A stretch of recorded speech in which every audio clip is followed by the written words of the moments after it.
నమస్తే, welcome to our channel. ఒకవైపు పులివెందల ఉప ఎన్నికలు, జెడ్పీటీసీ ఉప ఎన్నికలు ఉత్కంఠభరితంగా సాగుతూ ఉంటే వైఎస్ఆర్సీపీ అధినేత జగన్మోహన్ రెడ్డి గారేమో యలహంక ప్యాలెస్లో సేద తీరుతున్నాడు.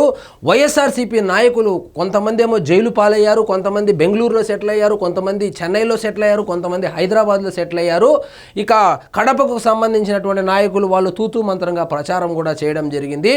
అదేవిధంగా వైఎస్ఆర్సీపీ సోషల్ మీడియా కార్యకర్తలు ఎవరైతే ఉన్నారో వాళ్ళు ఆ పులివెందల జెడ్పీటీసీ అభ్యర్థికి ఓటు వేయండి అని పోస్టులు పెట్టండ్రా అంటే వాళ్ళు చేస్తూ ఉన్న పని ఏంటంటే, ఈమె పేరు నిధి అగర్వాల్ కారు ఎక్కింది, సర్కారు కారు, అది షికారుకి వెళ్ళిందని చెప్పి లేకి పోస్టులు పెట్టుకుంటా ఉన్నారు నిన్నంతా వైఎస్ఆర్సీపీ సోషల్ మీడియాలో కనుక మీరు గమనిస్తే.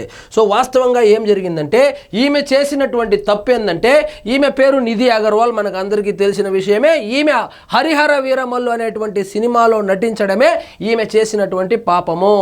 ఆమె హరిహర వీరమల్లు సినిమాలో నటించడము, దానికి హీరోగా పవన్ కళ్యాణ్ గారు కావడం వల్లనే ఆమె నిన్న మొత్తం ట్రోల్ అయ్యారు.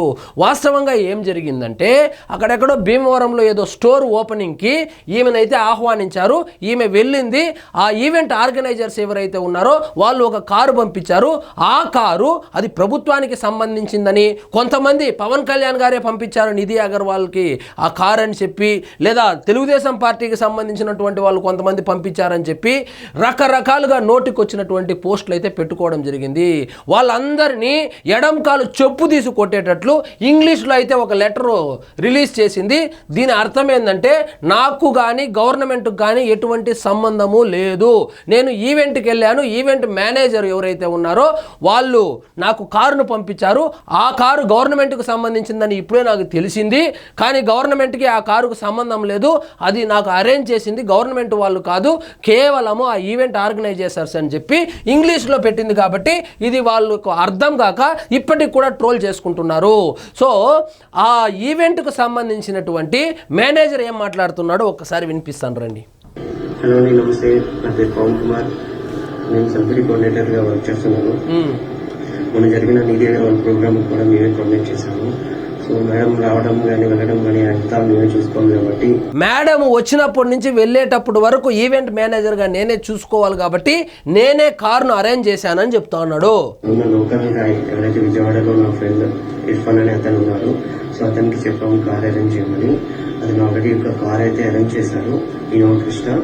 సో ఆ కార్ అనేది బ్రేక్ డౌన్ అవడం వల్ల, సో నేను నా స్నేహితుడికి కారు అరేంజ్ చేయమని చెప్తే ఆయన ఇన్నోవా క్రిస్టా అనేటువంటి కారు ఏదైతే ఉందో దాన్ని అరేంజ్ చేశాడు. అది బ్రేక్ డౌన్ అవడంతో ఇంకొక ట్రావెల్స్ ఏదైతే ఉందో దానికి సంబంధించి ఒక కారుని మేము రెంట్కి తీసుకున్నాము.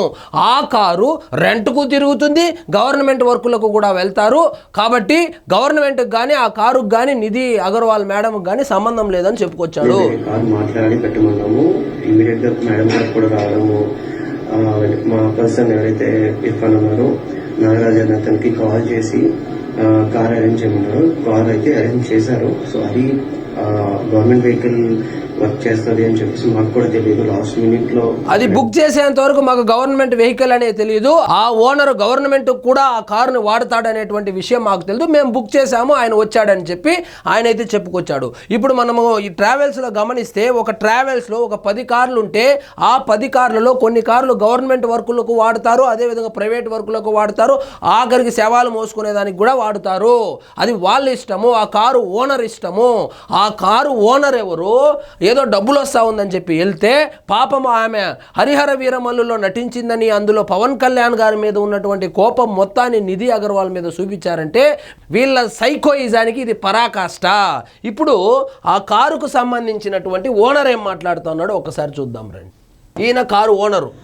ఇదే కారు నెంబరు AP 39 TA 5303.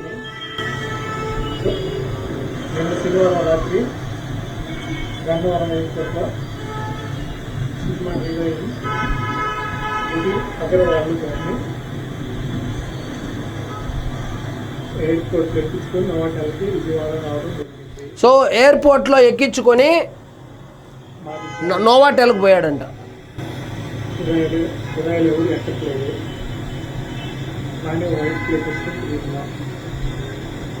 దీనికి ఎటువంటి గవర్నమెంట్ వాళ్ళకి కానీ పార్టీ వాళ్ళకి కానీ సంబంధం అవుతుంది.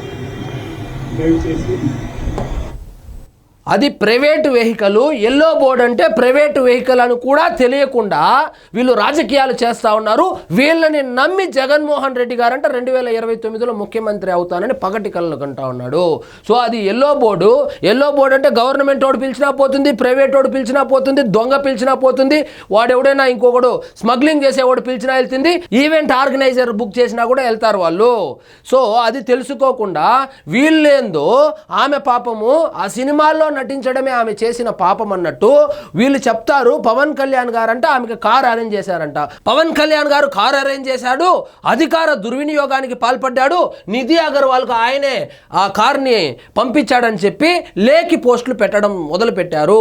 వాస్తవంగా పవన్ కళ్యాణ్ గారు ఆమెకి కారు అరేంజ్ చేయాలంటే పర్సనల్గా బెంచ్ కారు పంపిస్తాడు, ఈ ట్రావెల్స్లో ఎందుకు బుక్ చేస్తాడు? అలాంటి చిన్న లాజిక్ ఎలా మిస్ అయ్యారు? వీళ్ళు అధికార దుర్వినియోగం గురించి మాట్లాడుతున్నారు. అధికార దుర్వినియోగం అంటే ఏందో నేను చెప్తాను ఇప్పుడు వినండి. తాడేపల్లి ప్యాలెస్ నుంచి గుంటూరుకి వెళ్ళడానికి ప్రభుత్వ హెలికాప్టర్ను వాడడాన్ని అధికార దుర్వినియోగం అంటారు. తాడేపల్లి ప్యాలెస్ నుంచి తిరుపతికి ప్రోగ్రాం ఉంటే భార్యను హైదరాబాద్లో వదిలిపెట్టి తిరుపతికి తరువాత వెళ్ళడాన్ని అధికార దుర్వినియోగం అంటారు. లండన్కు పొమ్మని పర్మిషన్ ఇస్తే ప్రభుత్వ ధనంతో చార్టర్డ్ ఫ్లైట్ ఒకటి బుక్ చేసుకొని ప్రపంచం మొత్తం తీర్థయాత్రలంతా పోయి చివరిలో అక్కడికి వెళ్ళడాన్ని అధికార దుర్వినియోగం అంటారు. సో అలా హెలికాప్టర్ వాడిన ఆయన ఫ్యాన్స్ వచ్చి ఇప్పుడు పాపం నిధి అగర్వాల్ మీద పడ్డారు. సో ఇలాంటి వాళ్ళను సోషల్ మీడియాలో నమ్ముకున్నాడు కాబట్టే ఆ 151లో నుంచి 5 గాల్లో కలిసిపోయింది.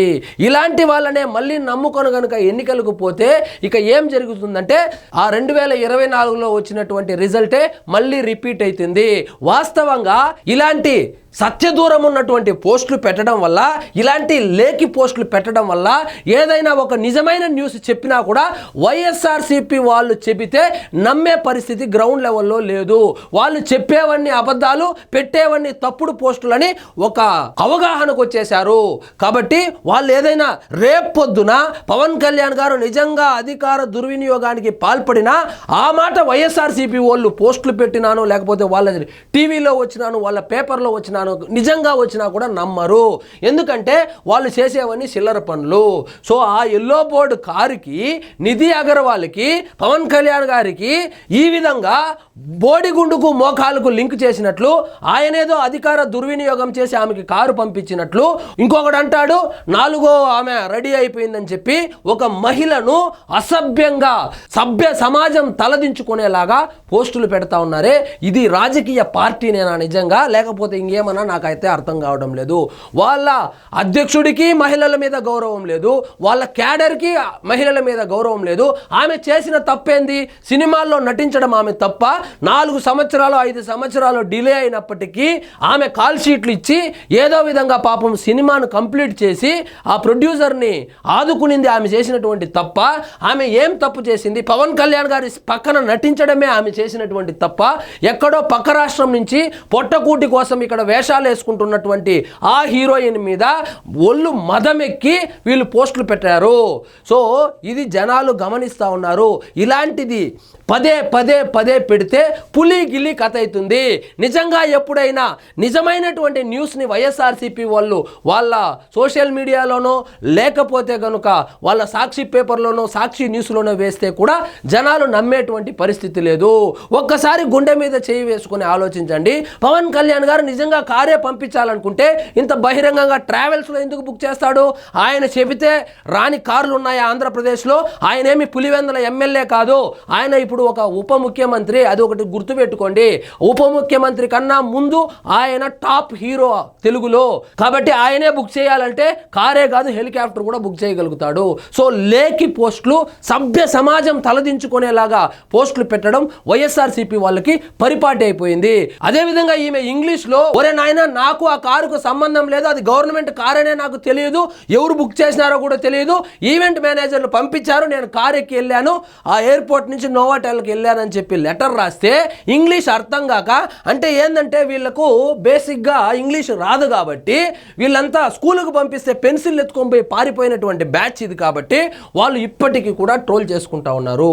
సో జనాలు గమనిస్తూ ఉన్నారు. సో ఇలాంటి లేఖి పోస్టులు పెట్టడం వల్ల నిజంగా పార్టీకి డ్యామేజ్ అయ్యేటువంటి విషయమే కానీ అదేదో 10 ఓట్లు తెచ్చే పని చేయండి రా అనేసి ఆయన ఏదో పోషిస్తూ ఉంటే వీళ్ళు ప్రతిరోజు వీళ్ళు పెట్టే పోస్టులు ఏవైతే ఉన్నాయో పార్టీకి డ్యామేజ్ అయ్యి 10 ఓట్లు పోయే పనే చేస్తూ ఉన్నారు.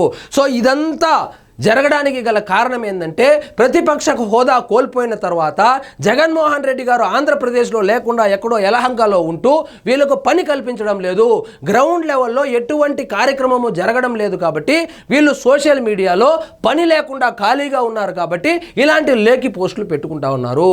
సో ఇది గమనించి సరిదిద్దుకుంటే వైఎస్ఆర్సీపీ పార్టీ బాగుపడుతుంది. లేదు మేము ఇంతే అంటే అదే 2024 రిజల్ట్ 2029లో కూడా రిపీట్ అవుతుంది. సో ఇదండి ఈరోజు మన టాపిక్. మీకు ఈ వీడియో నచ్చినట్లయితే లైక్ చేయండి, షేర్ చేయండి, ఛానల్ మాత్రం సబ్స్క్రైబ్ చేసుకోవడం మర్చిపోవద్దు.